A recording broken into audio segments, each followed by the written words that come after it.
This video is sort of going to be a letter to myself. So when I say like you and stuff, I'm really talking to myself, but maybe some of you guys out there too. So I'm just gonna be real with you. I'm addicted to porn, and I knew that I was addicted when, I don't know how long ago, I tried to just not watch porn for a week. Long story short, I didn't last the week. And I've tried no-fap, which is basically no masturbation, no porn, cold turkey. And I've kept on relapsing, right? And, you know, I've seen videos and I've read things about how porn, you know, it causes balding, it's causing erectile dysfunction, it's causing anxiety disorder and depression, and I know that it makes me feel shitty. But when I'm watching porn, I'm aware of all that. I don't care, I do it anyway. And it feels like there's just a different driver that just takes over. I slip into this mindset and it doesn't care. I don't care. I don't think rationally. I don't care how this is affecting me mentally and physically. You know, doing no-fap, I've had times where the urges just hit right away and I don't last a week. But then I also have times where just, you know, somehow there's no urges. I don't even want to watch porn at all. I go months like this. And then one day, I'm just like, you know what? I'm just going to watch porn. I'm just going to jack off in a healthy way. I'm just going to do it without being addicted. So I do it. And then I do it again the next day. And then the next day. And then I've ended up spiraling down that same rabbit hole, ending up right where I was in the beginning, feeling shitty and being addicted. It's like, you know, when I'm feeling good and I've quit, I can't remember what it feels like to be in that shitty mental state. And I can only really remember it once I relapse and once I feel shitty. But anyway, since my recent research, I found out and I realized that this whole approach of just don't watch porn. It's really just like trying to take out a weed by just taking off its leaves. I was just attacking the symptoms without going for the actual source. So let's talk about the source. You know, the source of,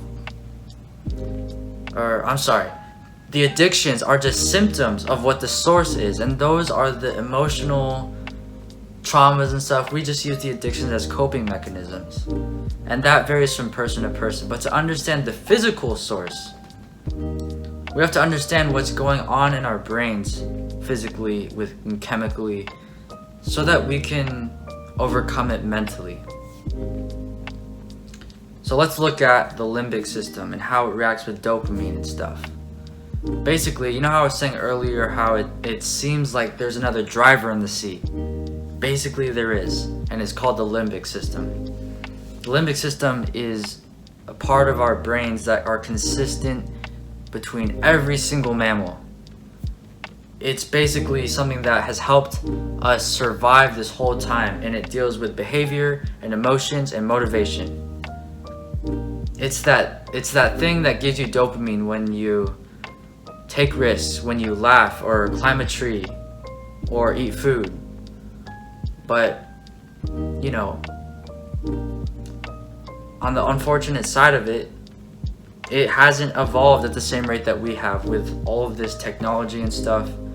And so at one time, for example, like with food, when these sugar high, calorie dense foods were rare, our minds are giving us an incentive to go after those foods. But now, since those are everywhere, even though our cerebral cortex knows that we shouldn't be eating those things, that we're getting fat or feeling unhealthy or sick, our limbic system, which is still in the past, is telling us that we still need to keep eating it because it wants us to survive.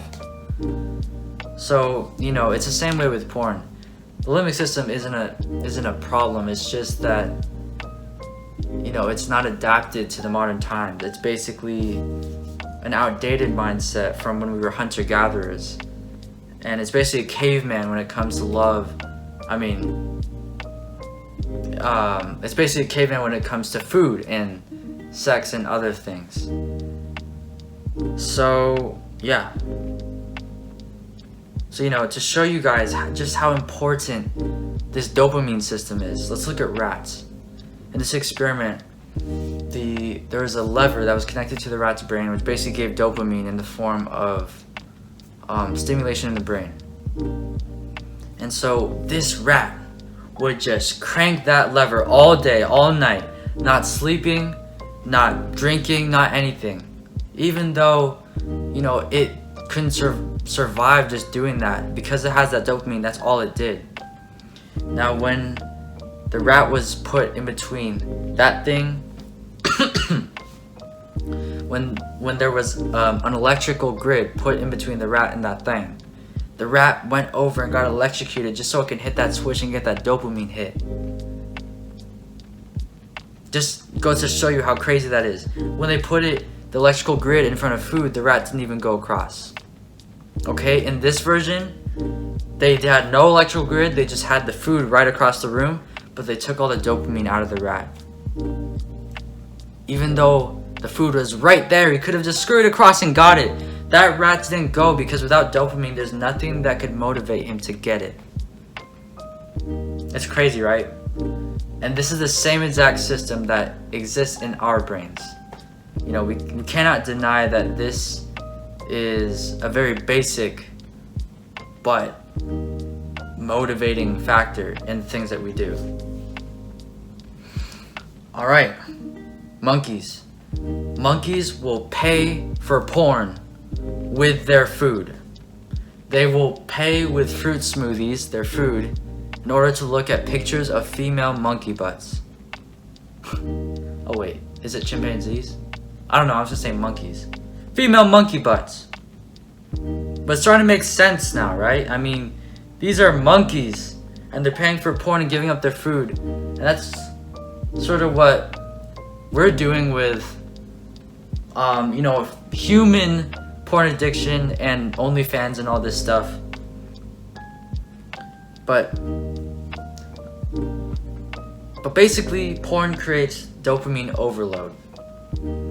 And when you have this dopamine overload, all of the other things in your life that are supposed to give you dopamine, like eating a strawberry or something, those things have to lower in order to make that new dopamine high than normal. So all those things the colors and the foods and stuff, they become not as enjoyable. This porn addiction really just dulls your life. Despite what your cerebral cortex is telling you that you don't want to watch porn anymore because of this, that, and the other, your limbic system is telling you that you do. With male rats and rams, we can look at another aspect of the whole porn addiction, which is the Coolidge effect. For example, they will put a male and a receptive female rat, and they'll keep on mating, but every time they mate, that dopamine level on the male just goes lower and lower until they don't even mate anymore. Even though the female is still receptive, that male has essentially become physiologically bored. And then when they bring a new female in, that dopamine skyrockets, and they do it, and then it gets lower and lower, and then new female, it skyrockets again. Now another interesting part about this is that when they played the buzzer for the new female to come in, and even though that there was no sex happening because no female came in, that male rat still had the same level of skyrocketing of dopamine. So the pleasure isn't just from the sex itself with the new female, but the idea of something new and the expectation of it. Basically, this means that our minds crave novelty. We crave something more intense, something new. And this explains why you always need new videos. Why you always need a more dehumanizing, more intense visual to get off. You know, this is why when you're scrolling on YouTube, even though you have all these great videos right in front of you, you just keep going because you're getting dopamine not out of the watching of the video, but of the scrolling. You know, not only does porn get you addicted physically, but it gets you addicted emotionally. One of the emotional factors that it really plays with is our need for intimacy. You know, porn is like it gives you the illusion of intimacy, but really it's the opposite of intimacy. It's all about using someone. And, you know, it leaves you shitty, but Terry Crews really put it best. It's like being out in the middle of the ocean on a raft, and instead of going for that clean water, you start drinking that salty water, that ocean water. And even though it is water, you just get more and more dehydrated. Porn is a salty, brackish version of sex, and it kills all sense of intimacy. With dopamine, it's basically reinforcing a mindset of using people. So let's look at another aspect. Educator and author Maria Allen, in her TED Talk, she was talking about how a lot of men come to her saying that, you know, they don't feel adequate sexually because their partners don't react the same way as they do in porn. One man even said, maybe I should choke her and strangle her, maybe she'll like that. See, without a doubt, porn makes people feel shitty. Whether it's about feeling like you're not good enough in bed, or that you feel sad that you don't have a 9-inch dick, or you just feel bad because you don't like what you're doing but you're doing it anyway, or because of, you know, a social stigma. This general feeling of shittiness actually pumps out more dopamine. That's right. When people feel bad about themselves, they're actually feeling good because it's pumping out that sweet, sweet dopamine. So basically, this is why, you know, people like to self-pity, they like to feel guilty, but they hate it at the same time. Because the more they hate it, the more they love it. It's weird. You know, it's not just porn. You know, it works like with Instagram, you know, some of these videos that make people feel shitty about themselves, it actually gives them a pump of dopamine. And yeah, so basically, you know, you're feeling less than, and this part of addiction to porn is actually an addiction to feeling shitty about yourself. So you're feeling less than, right? And you want to feel better. But oh wait, porn does that too. It makes you feel better then. Because you're seeing visuals of women and people getting humiliated, and they're responding positively to it. Like Maria Allen was saying, if your partner strokes you in the cheek in public, you probably like that. But if they slapped you, you'd probably be pissed and be like, what the fuck? Like, give me? But porn sort of says the opposite. Whenever the men treat the women like trash and they call them bitch and slut and slap them around, they ask for more. And basically it's meeting this idea, it's feeding this idea of using people and saying that it's good. And it makes you feel better because you're seeing someone be belittled. And you might think to yourself, no, I don't believe that. I don't get joy out of seeing people be persecuted. But look at a fail video, or, you know, gym fails. People feel good out of seeing other people get humiliated. That's just a fact. So this feeling of superiority causes more dopamine, and then you become addicted to feeling less than and more than at the same time. And obviously these two don't mix. A lot of these ideas that porn gives, they cause this cognitive dissonance where your beliefs don't align when you look at them. And it makes it really hard to quit. It leaves you confused. No wonder you keep relapsing when you try NoFap, because all of these ideas are still going on in your head. You know, think about, like, for example, you might believe that everyone should be treated equally, everyone has equal worth. But then another part of you is supporting an industry that's predatory by nature, and another part of you thinks that you're better than someone and less than someone at the same time. It doesn't align. Another part of you might think that porn is bad for you because it causes erectile dysfunction, because it's dulling the things in your life. But then another part of you is saying that no, it's good, it's giving me dopamine. See? So we have to find out our beliefs that do not match and are causing this cognitive dissonance, so that we can make sure that our beliefs are aligned, so that we can actually overcome this thing. Your fight is not against porn addiction. It's against the mindset that's fueling it. Oh, I forgot. That whole thing of less than and more than, it all is taking advantage of our desire and our want to be approved of and, to be accepted. Because that less than feeling tells you that you're not accepted, tells you that you're rejected, and that you're not good enough. And that more than feeling is telling you that if you treat people badly, then you will be accepted. So it's really just that it's levels of physical addiction, emotional addiction. It all ties together. So with the way that I'm trying to, it has worked for me so far, and I really hope it works for you guys. Basically, every time that you feel yourself slipping into that mindset, we're gonna fight that mindset. Every time you wanna watch porn, take out a Post-it note and just draw a triangle. But you're not gonna just draw a triangle. You're going to, 1, attack that part of you that wants approval. You're gonna 2, realign your beliefs and remind yourself, this is what I believe and I don't have any cognitive dissonance, right? And 3, you're gonna tell off that part of you that wants to lean on addictions and mental bullshit like it's a crutch. So this is what you do. You say to yourself out loud, drawing that first line in the triangle, I am good.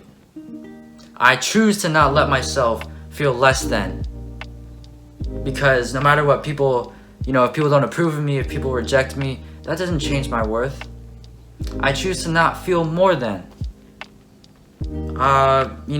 Seeing other people get belittled and seeing them be humiliated doesn't make them less, it doesn't make me better. Everyone's equal, and in treating everyone equally, including myself, I'm gonna take care of my body and my mind, and I'm gonna treat myself well, right? Drawing the second line, say to yourself, I know what I believe.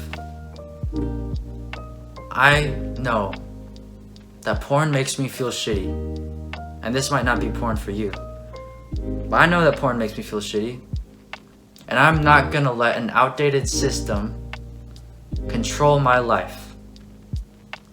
Like a wise woman named Carrie once said, masturbation is sex with yourself. So I say, do not let yourself have non-consensual sex. Do not let an outdated part of you fuck yourself when you don't want to be fucked. You need to stand up for yourself and take that bad driver out of the seat and save the car before it gets wrecked, before everyone inside the car gets wrecked. Okay? So, you know what you believe. I know what I believe. Third line to complete the triangle, I am beyond. This is all about looking at the bigger picture. This life is a story. And the protagonist of the story is you. And do not let this protagonist deal with the legitimate emotional and mental struggles that you are dealing with by leaning on an addiction and mental bullshit like it's a crutch. Because that crutch is telling you, and it keeps on telling you, that you need it in order to keep moving forward. You need it to keep walking. But in reality, it's causing muscle atrophy, it's weakening your legs, and it's making you go slower.